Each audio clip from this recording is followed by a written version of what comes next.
है। कई लोग मढ़ाई तो मेरे साथ पहनते हैं, लेकिन मन में उनके भी पेट में दर्द रहता कि हनुमान के साथ लोग क्यों मिलते सारे। लोग तो मेरे साथ इसलिए हैं कि मैंने त्याग समर्पण किया। इतिहास के अंदर आपने देखा होगा, जिन्होंने समझौते किए उनके जय जयकार नहीं होती, जय जयकार उन लोगों की होती है जिन्होंने त्याग समर्पण किया।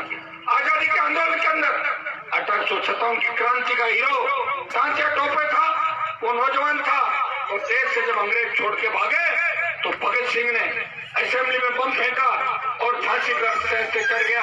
तो आजादी के आंदोलन का मंत्री पदों को ठोकर मारी। लोग तो मंत्री बनने के लिए पता नहीं क्या क्या कर लेते हैं। आप धक्के मारो, जूते उठाओ, प्लेटें साफ कराओ, लेकिन मंत्री बना दो, बस मंत्री बना दो, लाल बत्ती दे दो। मुझे तो लाल बत्ती का शौक नहीं, मैं तो पिछली बार भी लाल बत्ती दुकान से खरीद के गाड़ी पे लगा ली थी। ये लो तो वसुंधरा थोड़ी थी मुझे, और मेरी बत्ती कोई उतार नहीं सका। मैंने चेतावनी दी थी कि वसुंधरा में दम है तो मेरी बत्ती और गाड़ी का हाथ लगा के दिखा दे, पता लग जाएगा कि हनुमान की बत्ती उतारने का परिणाम राजस्थान में क्या होता है। भाइयों, बत्ती का शौक नहीं, मंत्री पद का शौक नहीं, मंत्री पदों को ठोकर मारी। दिल्ली के अंदर एनडीए गठबंधन में गया, 25-0 का स्कोर करवाया। ये मोदी जी की हवा नहीं थी, गलतफहमी नहीं पाले लोग कि मोदी जी की हवा से 25 सीट आई।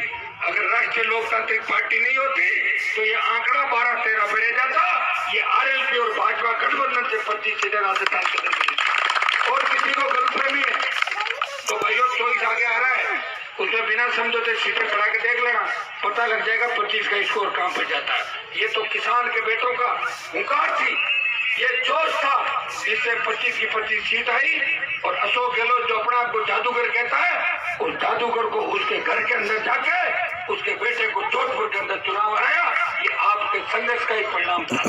भाइयों, पंचायत चुनाव से आपको एक संदेश दिल्ली और जयपुर तक देना है कि हम मजबूत हैं, हम इस तरह टिकटों के पीछे भागने वाला नहीं है। लोग तो जयपुर के अंदर बैठ के टिकट मांगते हैं, कांग्रेस बीजेपी के लोग दिल्ली में भी मीटिंग करते हैं, लेकिन मैंने तो सारी टिकटें नागौर से बांटी और बाड़मेर की टिकटें। यहाँ जो कमेटी थी, हमारे उदयराम जी अध्यक्ष है, ये पूरी टीम यहाँ बैठ के पुखरा जी घर जो प्रदेश अध्यक्ष पार्टी के, इन्होंने तय किया। और हर आदमी के जिला मुख्यालय की टिकटें भेजी, आप ही बांटना खुद ही तय करके। मुझे टिकटों में डिस्टर्ब मत करना, अच्छे लोगों को चुनाव लड़ना है और सारी जातियों का ध्यान रखना।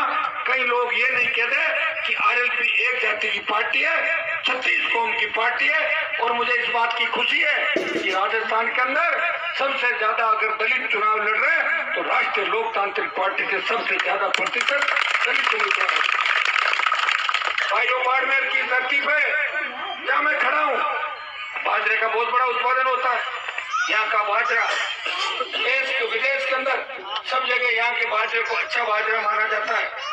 बाजरे का समर्थन मूल्य दिल्ली को नहीं भेजा और ये भी नहीं किया कि हम खरीद करेंगे कि नहीं करेंगे। इसमें गलती किसकी है? यहाँ का मंत्री है जो राजस्व मंत्री, और भी कई विधायक होंगे सत्ता पक्ष के। राजस्व मंत्री तो भी बहुत हवा में उठ रहा है, हनुमान की गाड़ी पे पत्थर फेंकवाए, लेकिन जिस दिन मैं वापिस इलाज करूंगा उस दिन नानी याद आ जाएगी इसकी हनुमान के पत्थर फेंकने का। मैं थोड़ा सा दूसरे कामों में व्यस्त हूँ। कल तो कोरोना आ गया और मेरा झगड़ा उससे थोड़ा ही है। मेरा झगड़ा तो उन तमाम राजस्थान के नेताओं से जिनकी राजस्व मंत्री जूती चप्पल उठाता है, उसके आकाओं से झगड़ा है राजस्थान के, तो उससे मेरा झगड़ा नहीं है। भाइयों, मैं पहला किसान का बेटा हूँ।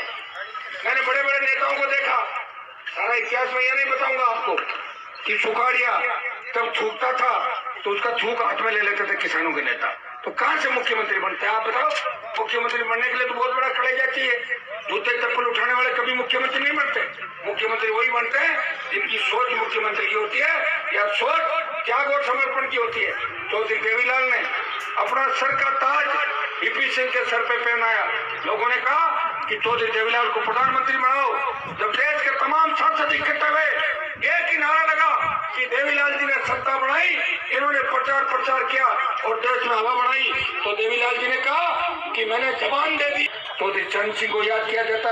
या तो लोग प्रधानमंत्री के पद की छोड़ो, अगर किसी नेता की गाड़ी मांग लो 2 घंटे के लिए और कोई बीमार हो जाए, कहे यार मेरी गाड़ी तो खराब है या ड्राइवर नहीं है, गाड़ी भी नहीं देते, मांगने देते हैं क्या नेता? आपने देखा होगा नेताओं का तो लेने का काम है, देने का काम ही नहीं है।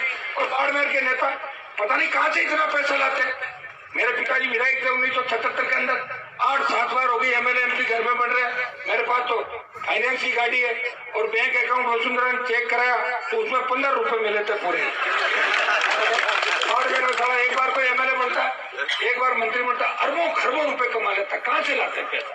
वो पैसा लाते वो एजेंट है, कोई कंपनियों का एजेंट है, कोई दूसरी जगह एजेंट है। लेकिन मैं आपको विश्वास दिलाता कि आरएलपी अगर सत्ता के अंदर आई और यहाँ मुख्यमंत्री की कुर्सी के 30-40 मीटर भी नजदीक बैठ गए तो भाइयों, और तो मैं नहीं कह सकता, लेकिन गलत तरीके से कमाया हुआ पैसा छीन लेंगे और गरीबों में बांट देंगे उनका पैसा। ये मैं विश्वास आपको दिलाता हूँ। किसानों के साथ धोखा करके, चुनाव के समय आके अलग अलग तरह की बातें करके, कभी सांप्रदायिक स्वार्थ बिगाड़ के, कभी जातिवाद का ढोंग करके जीत जाते हैं, हार जाते हैं, वापस नहीं आते। जब राज होता है तो काम नहीं करते और जब राज नहीं होता है तो कह देते हैं कि हमारी तो सरकार नहीं है, हम काम कहां से करें। भाइयों, मेरी कौन सी सरकार है बताओ? जब टिड्डी आई राजस्थान के अंदर, गुजरात पंजाब के अंदर, हिंदुस्तान की लोकसभा के अंदर, टिड्डी के लिए एक ही सांसद बोलता था, तब दूसरे सांसद कहते थे ये टिड्डी क्या है। मैंने कहा जब आपका आएगी तो पता लग जाएगा। और महाराष्ट्र में आ गई, तमाम जगहों पर आई, दूसरी बार लोकसभा तो बोले यार गजब की टिड्डी थी, सारे खेतों में नुकसान कर दी। ये तो टिड्डी वही थी हनुमान जी जो आप कह रहे थे, बहुत बड़ा नुकसान हुआ। भाइयों, टिड्डी को प्राकृतिक आपदा में घोषित करा के राष्ट्रीय आपदा में घोषित करवा रहा हूँ और तमाम टिड्डी प्रभावित किसानों के जहाँ नुकसान हुआ है, राजस्थान की और दिल्ली की सरकार मिलकर उस नुकसान की भरपाई करेगी और प्रधानमंत्री फसल बीमा से क्लेम मिलेगा टिड्डी प्रभावित किसानों को। ये हनुमान बेनीवाल की ताकत का ही परिणाम था। हिंदुस्तान की सबसे बड़ी पंचायत के अंदर लोगों से खड़ा नहीं हुआ जाता, वहां भी मैं किसानों की पैरवी करता हूँ, जवानों की पैरवी करता हूँ। संपूर्ण कर्जा माफ हो मेरे भाइयों का, मुफ्त बिजली मिले, टोल मुक्त हो, बेरोजगारी भत्ता मिले, स्वामीनाथन आयोग की रिपोर्ट लागू हो, ताकि हमारी फसल का 3 गुना 4 गुना दाम किसान को मिले।